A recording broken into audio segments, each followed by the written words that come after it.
अस्सलाम वालेकुम दोस्तों, welcome to my YouTube channel Star Academy Peshawar. जी दोस्तों, आज हम 3 ऑर्गेनेलीज़ को एक साथ डिस्कस करेंगे, पेरोक्सीसोम्स, ग्लाइकोसिसोम्स एंड लाइसोसोम्स। ठीक है, lysosomes.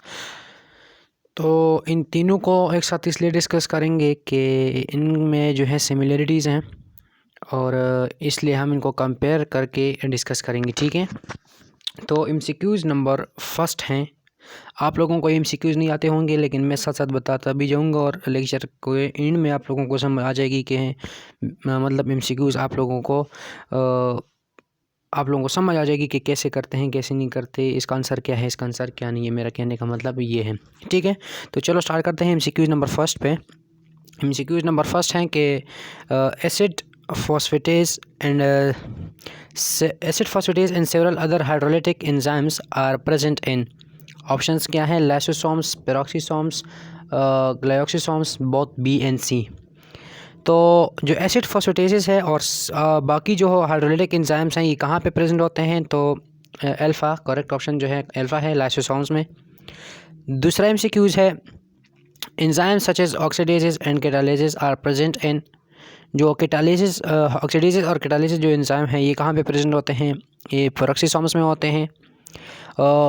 Which of the following organelle contain enzymes of glyoxylate cycle? तो जो glyoxylate cycle है, which of the following organelle contain enzymes of glyoxylate cycle? नीचे जो ऑर्गेनेलीज हैं ये, उसमें वो कौन से ऑर्गेनेली हैं जिसके अंदर ग्लाइकोसिलेट साइकिल के एंजाइम्स हैं? तो वो देखो ग्लाइकोसिसोम्स है यहाँ पे। अब मैंने निशान भी लगाया है कि ग्लाइकोसी यहाँ पे क्वेश्चन में ही लिखा हुआ है ग्लाइकोसिलेट, तो यहाँ पे ग्लाइकोसिसोम जो है इसका करेक्ट ऑप्शन है। आगे कहते हैं कि all are functions of lysosomes, ये एमसीक्यूज़ की बात करूँ, all are function of lysosomes except. तो सारी नीचे दी गई हैं फंक्शन है लाइसोसोम्स के किसी एक के बगैर, मा सिवाय एक। तो पहले नंबर पे है फेगोसाइटोसिस, दूसरे नंबर पे है ऑटोफेगी, तीसरे नंबर पे है सी ऑप्शन है एपोप्टोसिस, डी ऑप्शन है डीजेनरेशन ऑफ द सेल। तो मैंने आप लोगों को पढ़ाया था कि फेगोसाइटोसिस जो है ये इस सेल ईटिंग को कहते हैं और एक इसका फंक्शन है सेल मेम्ब्रेन का। ऑटोफेगी जो है self eating of the cell, जो पुराने ओल्ड सेल होते हैं उनको ईट करना, तो ये किसका फंक्शन है? ये लाइसोसोम का। एपोप्टोसिस सेल सुसाइड वगैरह, कमिटमेंट वगैरह करता है, तो ये किसका फंक्शन है? ये भी लाइसोसोम का। डीजेनरेशन ऑफ द सेल, ये किसका फंक्शन है? ये भी लाइसोसोम का। तो करेक्ट ऑप्शन जो है फेगोसाइटोसिस है। ये एमसीक्यू जो हैं ये थोड़ा सा इम्पोर्टेंट है। कह रहे हैं कि what is the basic, important सारे हैं लेकिन थोड़ा सा जो है ना इस पर सोचें।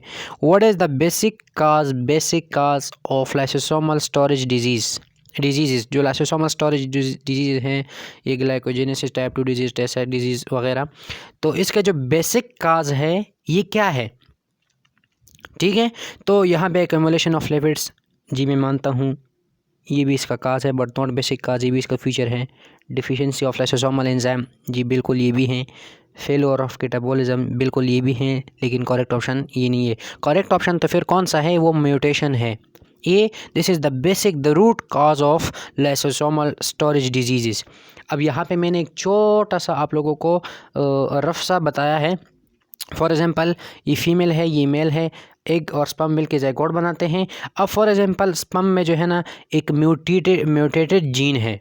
ठीक है, स्पर्म में एक म्यूटेटेड जीन है और ये वो जीन है जो लाइसोसोमल स्टोरेज डिजीज़ को, फॉर एग्जांपल लाइसोसोमल एंजाइम को कंट्रोल करते हैं।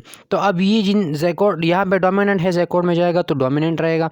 अब इसे जो बाकी एडल्ट्स वगैरह बनेंगे, इसके हर सेल में जो ये डोमिनेंट जीन जाएगा तो वहाँ पे लाइसोसोमल जो एंजाइम होते हैं उनकी एक्टिविटी को परफॉर्म करने नहीं देगा, उनकी एक्टिविटी को डिस्टर्ब करेगा, तो उसकी वजह से लाइसोसोमल स्टोरेज डिजीज़ जो हैं राइज होंगे। तो जो मेन काज है ये म्यूटेटेड जीन म्यूटेशन है। तो mutation is the main cause of lysosomal storage disease. Next है in Tay-Sachs disease there is deficiency of enzyme involved in catabolism of which substance। तो ये बुक लाइन है, लिपिड्स आते हैं। ठीक है, इसमें लिपिड्स है, प्रोटीन, स्टार्च है, कार्बोहाइड्रेट्स हैं, तो इसका बेस्ट ऑप्शन जो है वो लिपिड्स है। Synthesis of Synthesis of lysosomal hydrolysis occur in rough endoplasmic reticulum, Golgi apparatus, smooth endoplasmic reticulum, both rough endoplasmic and smooth endoplasmic। तो जो synthesis है lysosomal hydrolysis है, यह कहाँ पे होता है? ये rough endoplasmic reticulum में होता है, जो hydrolysis enzymes वगैरह होते हैं, ठीक है। अच्छा, अब नेक्स्ट जो है कंपेयर करके यहाँ मैंने लिखा हुआ है, नज़र आ रहा होगा, कंपेयर करके ये है फ्यूचर्स। एक मिनट ऐसे करते हैं।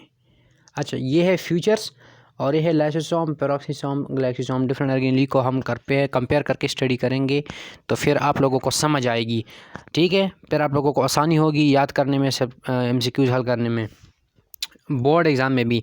Introduction, location, structure, function, types, disease, ये हमारा टॉपिक है मेन।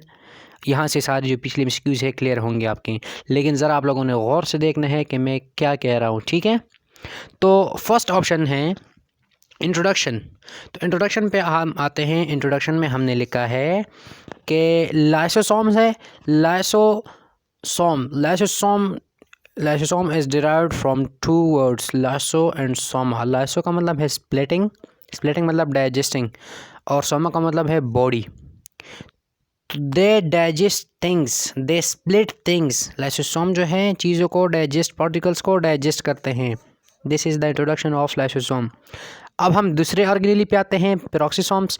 तो पेरोक्सिसोम जो हैं, it is the modified and highly specialised form of lysosomes. क्या मतलब है भाई इसका? इसका मतलब ये है कि ये इसके अंदर फ़र्क क्या है कि ये हाईली स्पेशलाइज्ड फॉर्म कैसे हैं? तो it have different set of enzyme than lysosome, ठीक है। इनके जो एंजाइम है स्ट्रक्चरली तो सेम है, लेकिन इनकी जो एंजाइम्स है वो इससे डिफरेंट हैं। तो that's why it is the modified and highly specialised form of glyoxysome. Glyoxysome is the highly specialised form of peroxisome. तो ग्लाइसोसोम के भी एंजाइम पेरोक्सिसोम और लाइसोसोम से डिफरेंट होंगे। इसके एंजाइम इससे डिफरेंट है और इसके एंजाइम इस और इससे डिफरेंट हैं, ठीक है। अब आते हैं लोकेशन। तो लोकेशन जो है, तो they all are present in cytoplasm of eukaryotic cell, cytoplasm of eukaryotic cell, cytoplasm of eukaryotic cell, cytoplasm of eukaryotic cell. लेकिन लेकिन लेकिन लेकिन क्या, लेकिन कहने का मतलब ये है कि यहाँ पे एक पॉइंट है। पॉइंट कौन सा है? कि they are present in cytoplasm in seedling cells of lipid rich seeded plants. ये लिपिड रिच जो सीडेड प्लांट्स होते हैं उनमें ग्लाइसोसोम एक टेम्परेरी ऑर्गेनेली है, ठीक है। Glyoxysome is temporary organelle which is present temporarily या appear temporary in the lipid rich seeded plants during germination period, ठीक है। अच्छा, अब हम आते हैं स्ट्रक्चर के ऊपर। तो स्ट्रक्चर में क्या लिखा है कि membrane bounded vesicles containing hydrolytic enzymes, nucleases, lipases, peptidases वगैरह वगैरह। तो एक मेम्ब्रेन बॉन्डेड वेसिकल्स हैं जिसमें हाइड्रोलाइटिक एंजाइम्स होते हैं, ठीक है, जिसमें एडिशन ऑफ वाटर के ज़रिए ब्रेक डाउन होती हैं। और दूसरा ही है, ये भी मेम्ब्रेन बॉन्डेड वेसिकल्स है जिसकी 0.5 माइक्रोमीटर जो है डायमीटर में है। इसके अंदर डिफरेंट एंजाइम होते हैं। कैटालिसिस, ये जो मैंने यहाँ पे बात कही थी ना कि it have different set of enzymes than lysosome, तो वो ये जो ऑक्सीडेजेस और कैटालिसिस जो एंजाइम्स हैं ये जो हैं डिफरेंट हैं लाइसोसोम के एंजाइम से, नज़र आ रहे हैं आप लोगों को। तीसरे नंबर पर है membrane bounded vesicles containing enzymes of glyoxylate cycle.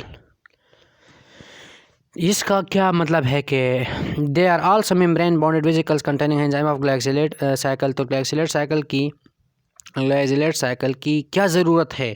एक लिपिड रिच सीडेड प्लांट्स में ग्लाइकोसिलेट साइकिल की क्या ज़रूरत है? तो ये किससे कहते हैं और इसकी ज़रूरत क्या है? तो ये है हम जो है हमारी डिस्कशन है। तो यहाँ पे मैं आपको बताने जा रहा हूँ कि ग्लाइकोसिलेट साइकिल जो है, it is the cycle which switch lipid metabolism toward carbohydrate metabolism. ये वो साइकिल है जो लिपिड मेटाबॉलिज्म को कार्बोहाइड्रेट मेटाबॉलिज्म की तरफ स्विच करता है, उसकी तरफ ले जाता है। वाई दिस सो?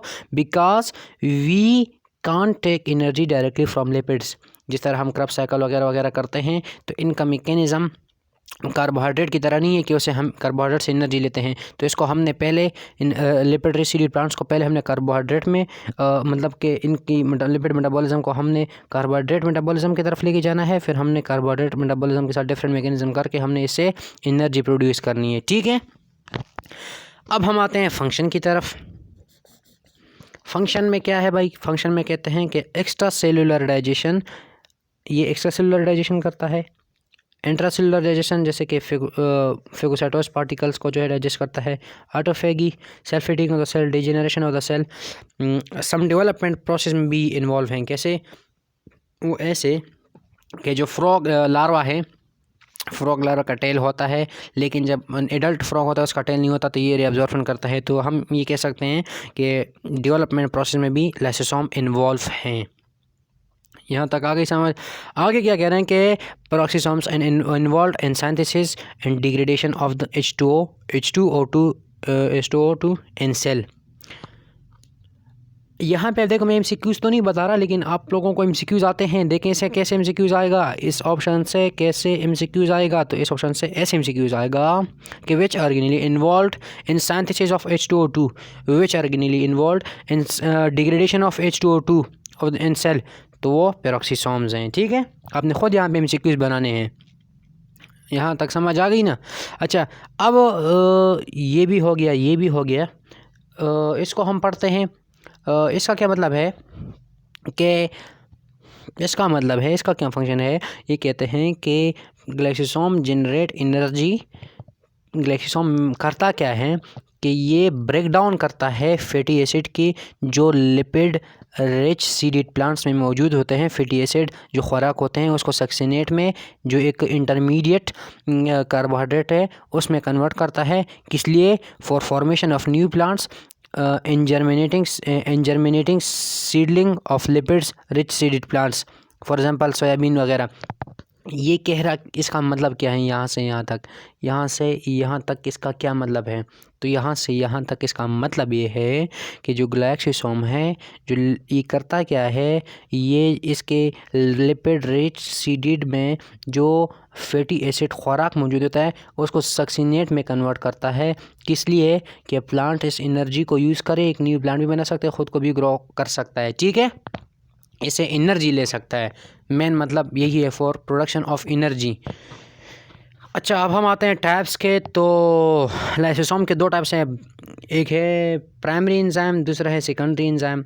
ठीक है, दूसरे डिजीज़ को अगर हम देखें तो अच्छा, टाइप्स लाइसोसोम्स के हैं, तो पेरोक्सिसोम और ग्लाइकोसोम के टाइप्स वगैरह नहीं हैं। इसी तरह डिजीज़ जो हैं, ये ग्लाइकोजेनेसिस टाइप 2 डिजीज़ और टेसर डिजीज़, ये जो है लाइसोसोम के दो डिजीज़ हैं।